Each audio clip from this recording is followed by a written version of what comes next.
Hello everyone, हमारे पास अक्सर बहुत सारे सवाल आते हैं हेयर ट्रांसप्लांट के कॉस्ट को लेके और क्या वो क्राइटेरिया हैं जो डिसाइड करते हैं कि आपके हेयर ट्रांसप्लांट का कॉस्ट क्या होगा।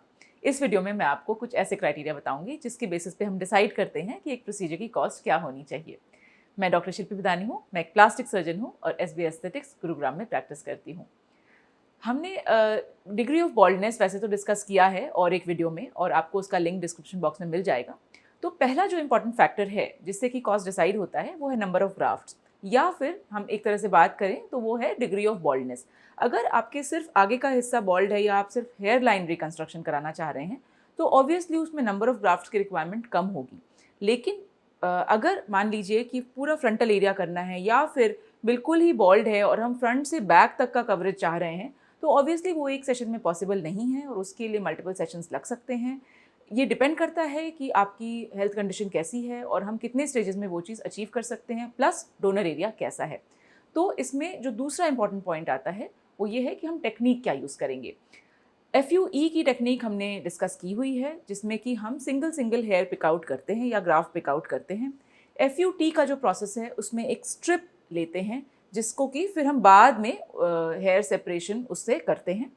कभी कभी अगर डोनर एरिया ज़्यादा ही स्पार्स हो या उसमें बहुत हेयर ना हो और हम अपनी यील्ड बढ़ाना चाहते हैं लिमिटेड डोनर एरिया से, तो हम कंबाइंड प्रोसीजर भी करते हैं जिसमें हम FUT और FUE का कॉम्बिनेशन करते हैं। तो ऑब्वियसली इसमें अगर हम बात करें तो FUE का जो प्रोसेस है वो इन तीनों प्रोसेस में से थोड़ा चीप ऑप्शन में आता है। लेकिन अगर हम FUT करते हैं तो उसमें ऑब्वियसली ये थोड़ा लेबर इंटेंसिव प्रोसीजर है और इसमें जो रिक्वायरमेंट है नंबर ऑफ पर्सन्स इन्वॉल्व की वो भी ज़्यादा होती है। जब हम कंबाइंड टेक्निक की बात करें तो obviously because it's a combination it will be slightly more costly than the other to techniques. Now, when we come to female and male hair transplant, so usually जब हम फीमेल हेयर ट्रांसप्लांट करते हैं तो उसमें हम जो area जिसमें हम ट्रांसप्लांट कर रहे हैं उसको हम क्लियर नहीं करते या वहाँ पे ट्रिमिंग नहीं करते। तो एग्जिस्टिंग हेयर के साथ में हेयर ट्रांसप्लांट करना ऑब्वियसली एक ज़्यादा चैलेंजिंग जॉब है और उसमें टाइम जो है वो ज़्यादा लगता है। तो जो फीमेल हेयर ट्रांसप्लांट है उसकी कॉस्ट मेल हेयर ट्रांसप्लांट से थोड़ी ज़्यादा होती है अगर हम पर ग्राफ्ट कंपेयर करेंगे तो।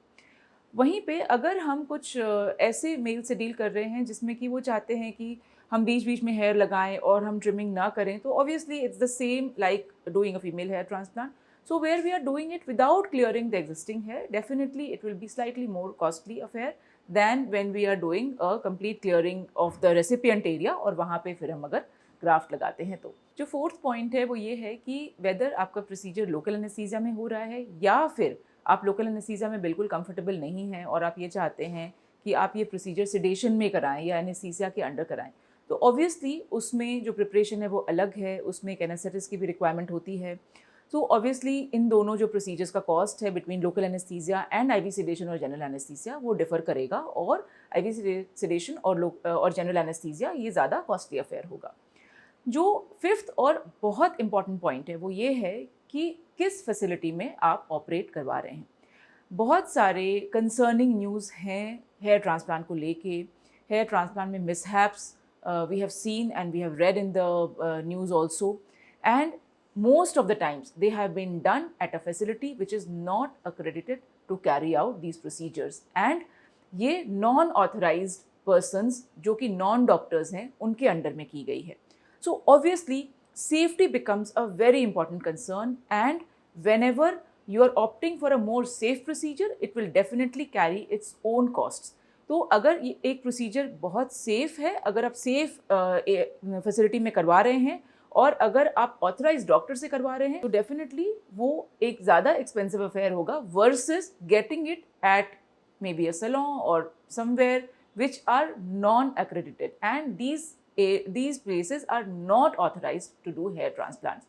And we as plastic surgeons are very concerned about the growing number of centers which are not authorized to do such cases, and they are still carrying out these cases. So these are important considerations when we are deciding about the cost of a hair transplant procedure.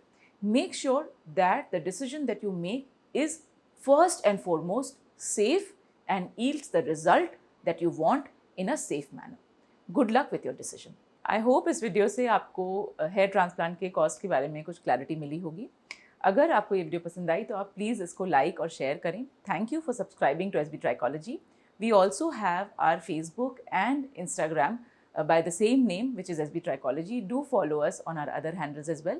अगर आपके कुछ सवाल हैं hair transplant को लेके तो आप definitely comment box में कमेंट कर सकते हैं। We be very happy to answer your queries.